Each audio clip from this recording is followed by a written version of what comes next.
ഗ്രാമപഞ്ചായത്തുകളിൽ അതിൻ്റെ വികസനത്തിന് വേണ്ടിയിട്ടുള്ള സമഗ്രമായ ബഡ്ജറ്റാണ് അന്ന് അവതരിപ്പിച്ചത്.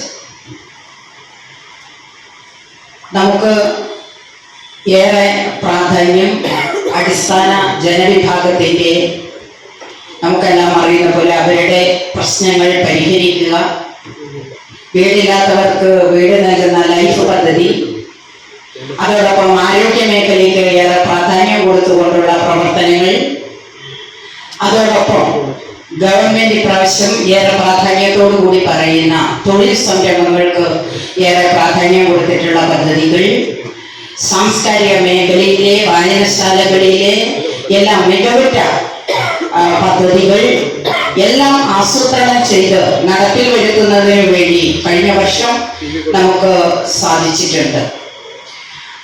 ആ വർഷത്തെ പദ്ധതിയുടെ അന്തിമ ഘട്ടത്തിലാണ്, മാർച്ച് മാസം കഴിഞ്ഞാലാണ് ആ പദ്ധതി പൂർണ്ണമാവുക. അന്തിമ ഘട്ടത്തിലേക്കാണ് നമ്മൾ ഇപ്പോൾ കടന്നുകൊണ്ടിരിക്കുന്നത്. 7 പഞ്ചായത്തുകളെ സംബന്ധിച്ച് ഒട്ടനവധി പദ്ധതികളിൽ സംയുക്ത പ്രൊജക്റ്റുകൾ നടപ്പിലാക്കുന്നുണ്ട് പയ്യന്നൂർ ബ്ലോക്ക് പഞ്ചായത്ത്. കഴിഞ്ഞ വർഷം ബഡ്ജറ്റിനകത്ത് പറഞ്ഞിട്ടുള്ള, നമുക്കെല്ലാം അറിയുന്നത് പോലെ നമ്മുടെ യുവജനങ്ങൾക്ക് കായികക്ഷമത വർദ്ധിപ്പിക്കുന്ന പദ്ധതികൾ, കുട്ടികളെ കായിക മേഖലയിൽ വളർത്തിയെടുക്കുന്നതിനുള്ള പദ്ധതികൾ, അതുപോലെ വനിതാ മേഖലയിൽ സ്ത്രീ ശാക്തീകരണവുമായിട്ടുള്ള ഒട്ടനവധി പദ്ധതികൾ മാതൃകാ പദ്ധതികളായി അവതരിപ്പിക്കുന്നതിന് വേണ്ടി നമുക്ക് കഴിഞ്ഞിട്ടുണ്ട്, നടപ്പിൽ വരുത്തുന്നതിന് വേണ്ടി നമുക്ക് കഴിഞ്ഞിട്ടുണ്ട്. സർക്കാർ ലക്ഷ്യമിടുന്ന എല്ലാവർക്കും തൊഴിൽ നൽകുക, ആ തൊഴിലിലൂടെ വരുമാനമുണ്ടാക്കുക, ആ വരുമാനത്തിലൂടെ ദാരിദ്ര്യ ലഘൂകരണത്തിലേക്ക് കൊണ്ടുപോവുക, അതിദാരിദ്ര്യ നിർമ്മാർജ്ജന പദ്ധതികൾ ഈ 7 നമുക്കെല്ലാം അറിയുന്ന പോലെ പഞ്ചായത്തുകളിലും അതുപോലെ തന്നെ ബ്ലോക്കിന്റെ സമസ്ത മേഖലകളിലും നടപ്പിലാക്കി നമ്മുടെ ബ്ലോക്കിനെ വികസനത്തിന്റെ ഉത്തരവാദിത്തത്തിലേക്ക് കൊണ്ടുപോകാൻ ആസൂത്രണമായിട്ട് നമുക്ക് ഇടപെട്ടുകൊണ്ട് നമുക്ക് നമ്മുടെ പദ്ധതികൾ ആസൂത്രണം ചെയ്ത് നടപ്പിലാക്കുന്നതിന് വേണ്ടി കഴിയണം. ഒരു പദ്ധതികൾ നടപ്പിലാക്കുമ്പോൾ അതിന്റെ പൂർണ്ണമായിട്ടുള്ള വിജയം എന്ന് പറയുന്നത് ആ പദ്ധതികളുമായി ബന്ധപ്പെട്ടുകൊണ്ട് തദ്ദേശ സ്വയംഭരണ സ്ഥാപനങ്ങളിലെ ജനപ്രതിനിധികൾ, നല്ലവരായ നാട്ടുകാർ, അതുപോലെ മാധ്യമ പ്രവർത്തകർ, ഇവരുടെ ഒക്കെ ഇടപെടലിന്റെ ഭാഗമായിട്ടാണ് ഏത് പദ്ധതികളും നമുക്ക് സമഗ്രമായി മുന്നോട്ട് കൊണ്ടുപോകാൻ വേണ്ടി കഴിയുക. നമ്മൾ കഴിഞ്ഞ വർഷമൊക്കെ ലക്ഷ്യമിട്ടിട്ടുള്ള നമ്മുടെ ലൈഫ് സമുച്ചയം പദ്ധതി, ആ ലൈഫ് സമുച്ചയ പദ്ധതി അടുത്ത വർഷമാകുമ്പോഴേക്കും നമുക്ക് പൂർത്തീകരണത്തിലേക്ക് പോകാൻ വേണ്ടി കഴിയും എന്നുള്ളതാണ്. ആരോഗ്യ മേഖലയിൽ ഒട്ടനവധി പദ്ധതികൾ നടപ്പിലാക്കുന്നതിന് വേണ്ടി നമുക്ക് കഴിഞ്ഞിട്ടുണ്ട്. ഏറ്റവും പാവപ്പെട്ട ക്യാൻസർ രോഗികൾക്ക്, ഡയാലിസിസ് രോഗികൾക്ക് എല്ലാം മരുന്ന് കിറ്റുകൾ മറ്റുമെല്ലാം നൽകിക്കൊണ്ട് ആ പ്രവർത്തന മേഖലയിൽ കഴിഞ്ഞ വർഷം നമുക്ക് മുന്നോട്ട് പോകുന്നതിന് വേണ്ടി കഴിഞ്ഞിട്ടുണ്ട്. കാർഷിക മേഖലയിൽ പദ്ധതികൾ നടപ്പിലാക്കിയിട്ടുണ്ട്. എന്നാൽ ഉള്ള പ്രശ്നങ്ങൾ പഠിച്ചുകൊണ്ട് ആ മേഖലയ്ക്ക് പ്രാധാന്യം കൊടുത്തുകൊണ്ട് മാതൃകാപരമായി എങ്ങനെ കാർഷിക മേഖലയിൽ ഇടപെടുന്നതിനു വേണ്ടി നമ്മൾ സ്വമേധയാ നടത്തി വരുന്ന പദ്ധതികൾക്ക് പുറമെ എങ്ങനെ നമുക്ക് ഇടപെടുന്നതിന് വേണ്ടി കഴിയും എന്നുള്ള ചർച്ചകൾ ഭരണസമിതി നടത്തിയിട്ടുണ്ട്. അപ്പോൾ ഈ ഒരു വർഷം അവതരിപ്പിക്കുന്ന ബഡ്ജറ്റ് എന്ന് നമ്മളെല്ലാം പ്രതീക്ഷിക്കുന്നത്, വൈസ് പ്രസിഡന്റ് ഇവിടെ അവതരിപ്പിക്കുന്ന ബഡ്ജറ്റ് എല്ലാ മേഖലയ്ക്കും കാർഷിക സേവനം, അതുപോലെ തന്നെ പട്ടികജാതി പട്ടികവർഗ സ്വയം തൊഴിൽ സംരംഭങ്ങൾ തുടങ്ങി സ്ത്രീ ശാക്തീകരണ പ്രവർത്തനങ്ങൾ തുടങ്ങി സാനിറ്റേഷൻ, നമുക്ക് ശുചിത്വ മേഖലയിലുള്ള പദ്ധതികൾ, ഈ പദ്ധതികളിൽ എല്ലാം ഉൾപ്പെടുത്തിക്കൊണ്ട് സമഗ്രമായ പയ്യന്നൂർ ബ്ലോക്ക് പഞ്ചായത്തിന്റെ വികസനം, ആ ലക്ഷ്യം പൂർത്തീകരിക്കുന്നതിന് വേണ്ടിയിട്ടുള്ള പദ്ധതികൾക്ക് വേണ്ടി ആയിരിക്കാം ഈ വർഷം നമ്മുടെ വൈസ് പ്രസിഡന്റ് അവതരിപ്പിക്കുന്ന ബഡ്ജറ്റ് എന്ന് പ്രതീക്ഷിച്ചുകൊണ്ട് ബഡ്ജറ്റ് അവതരണത്തിന് വേണ്ടി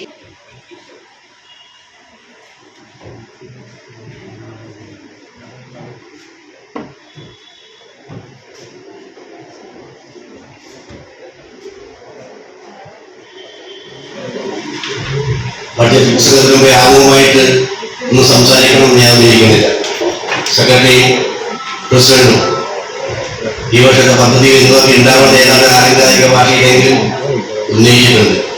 കഴിഞ്ഞ വർഷം അവതരിപ്പിച്ചതുപോലെ നൂതന പദ്ധതികളായി ഇപ്രാവശ്യം നമ്മുടെ ബ്ലോക്കിലെ മുഴുവൻ ജനങ്ങൾക്കും ഉപയോഗപ്രദമാകുന്ന രീതിയിലുള്ള പദ്ധതി കൊണ്ടുവരണം എന്ന് തന്നെയാണ് നമ്മൾ ആലോചിക്കുന്നത്. അത് ഈ പദ്ധതിയുടെ പ്രസംഗത്തിൽ ബഡ്ജറ്റ് പ്രസംഗത്തിൽ വ്യക്തമാകും എന്നുകൊണ്ട് ഞാനതും ആ സമയത്ത് പറയാറുണ്ട്. നിർവഹണത്തിൽ സംസ്ഥാന ജില്ലാ ഭരണകൂടങ്ങളുടെ കാലോചിതമായ നിർദ്ദേശങ്ങളും മാർഗരേഖകളും അടിസ്ഥാനമാക്കി ഗ്രാമപഞ്ചായത്ത് നടത്തുന്ന പ്രവർത്തനങ്ങളുടെ ബ്ലോക്ക് തല ഏകോപനം ബ്ലോക്ക് പഞ്ചായത്ത് മുഖേന നടത്തുന്നുണ്ട്. പ്രാദേശിക സർക്കാർ എന്ന നിലയിൽ 2024-25 500 പഞ്ചായത്തിൽ വിഭാവനം ചെയ്യുന്ന പ്രവർത്തനങ്ങളും അവയുടെ ധനവിനിയോഗ വിശദാംശങ്ങളുമാണ് ഇവിടെ അവതരിപ്പിക്കുന്നത്. 24-25 83,46,200 രൂപയും കേന്ദ്ര ധനകാര്യ കമ്മീഷൻ ഗ്രാന്റിൽ 1,53,31,000 രൂപയും പ്രത്യേക ഘടകപദ്ധതി വിഹിതമായി 47,98,400 രൂപയും പട്ടികവർഗ ഉപപദ്ധതി വിഹിതമായി 11,59,200 രൂപയും റോഡിതര മെയിൻ്റനൻസ് ഗ്രാന്റായി 92,49,400 രൂപയും കേന്ദ്രാവിഷ്കൃത പദ്ധതി വിഹിതമായി 6 ലക്ഷം രൂപയും പൊതു അവശ്യ ഗ്രാന്റായി 70,59,200 രൂപയും മറ്റ് തദ്ദേശ വിഹിതമായി 75,83,400 രൂപയും തനത് ഫണ്ട് പ്രാരംഭ ബാക്കി 30,04,965 രൂപയും ചേർത്ത് ആകെ 8,03,44,465 രൂപയുടെ വരവാണ് വർഷം പ്രതീക്ഷിക്കുന്നത്. അനിവാര്യ ചുമതലകൾ നിർവഹിക്കുന്നതിന് റവന്യൂ ചെലവുകൾ ഇനത്തിൽ 89,32,500 രൂപയും റവന്യൂ ഗ്രാന്റിൽ നിന്നും പദ്ധതി ചെലവുകൾ ഇനത്തിൽ 6,40,59,640 രൂപയും മൂലധന ചെലവുകൾ 67,82,000 രൂപയും ചേർന്ന് ആകെ ചെലവിൽ 7,97,66,440 രൂപയും വരുന്ന ബജറ്റിൽ 32,78,360 രൂപ മിച്ചം പ്രതീക്ഷിക്കുന്നു. പദ്ധതി ചെലവുകളിൽ പൊതുവിഭാഗം ഉത്പാദന മേഖലയിൽ 96,83,650 രൂപയും സേവന മേഖലയിൽ 3,15,98,450 രൂപയും പശ്ചാത്തല മേഖലയിൽ 1,47,87,000 രൂപയും ചേർന്ന് ആകെ പൊതുവിഭാഗം 5,60,69,940 രൂപ 71 പദ്ധതികൾക്കായി വകയിരുത്തിയിട്ടുണ്ട്. പ്രത്യേക ഘടക പദ്ധതി ഇനത്തിൽ പട്ടികജാതി വികസനത്തിനായി ഉത്പാദന മേഖലയിൽ 13,75,000 രൂപയും സേവന മേഖലയിൽ 36,70,000 രൂപയും പശ്ചാത്തല മേഖലയിൽ 2 ലക്ഷം രൂപയും ചേർത്ത് ആകെ 51,95,000 രൂപ 13 പദ്ധതികൾക്കായി നീക്കിവെക്കുന്നു. പട്ടികവർഗ വികസനത്തിനായി ഉത്പാദന മേഖലയിൽ 10 ലക്ഷം രൂപയും സേവന മേഖലയിൽ 5,60,000 രൂപയും ചേർന്ന് ആകെ 15,60,000 രൂപ 4 പദ്ധതികൾക്കായി വകയിരുത്തുന്നു. 2024-25 വാർഷിക പദ്ധതിക്ക് അനുവദനീയമായ പദ്ധതി തുകയിൽ സ്പിൽ ഓവർ പദ്ധതിക്കായി 20% തുക നീക്കിവച്ച ശേഷമാണ് പദ്ധതിക്ക് ഇപ്പോൾ തുക വകയിരുത്തുന്നത്. 2024 മാർച്ച് 31 ശേഷം സ്പിൽ ഓവർ പരിഹാര തുകയിൽ വ്യക്തതയും കൃത്യതയും വരുന്നതോടുകൂടി അന്തിമ പദ്ധതി ഭേദഗതി വരുത്തിക്കൊണ്ട് കൂടുതൽ തുക വകയിരുത്താൻ സാധിക്കും എന്ന് ശുഭപ്രതീക്ഷ ഈ അവസരത്തിൽ പങ്കുവയ്ക്കുന്നു. 24-25 വർഷം നടപ്പിലാക്കേണ്ട പദ്ധതിയെക്കുറിച്ചുള്ള സമഗ്രമായ നല്ലൊരു ബജറ്റാണ് ഇപ്പോൾ വൈസ് പ്രസിഡന്റ് ഇവിടെ അവതരിപ്പിച്ചു കഴിഞ്ഞിട്ടുള്ളത്. നമുക്കറിയാം, അതിൻ്റെ അവതരണത്തിൽ തന്നെ നാം മനസ്സിലാക്കിയിട്ടുണ്ട്. പിന്നോക്ക വിഭാഗത്തിൽപ്പെട്ട ആളുകളെ മുന്നോക്കം കൊണ്ടുവരുന്നതിന് വേണ്ടി തന്നെ ഭിന്നശേഷിക്കാരായാലും SC വിഭാഗത്തിൽപ്പെട്ട ആളുകൾ വാർഷിക ബഡ്ജറ്റാണ് ബ്ലോക്ക് പഞ്ചായത്ത് വൈസ് ഇവിടെ അവതരിപ്പിച്ചത്.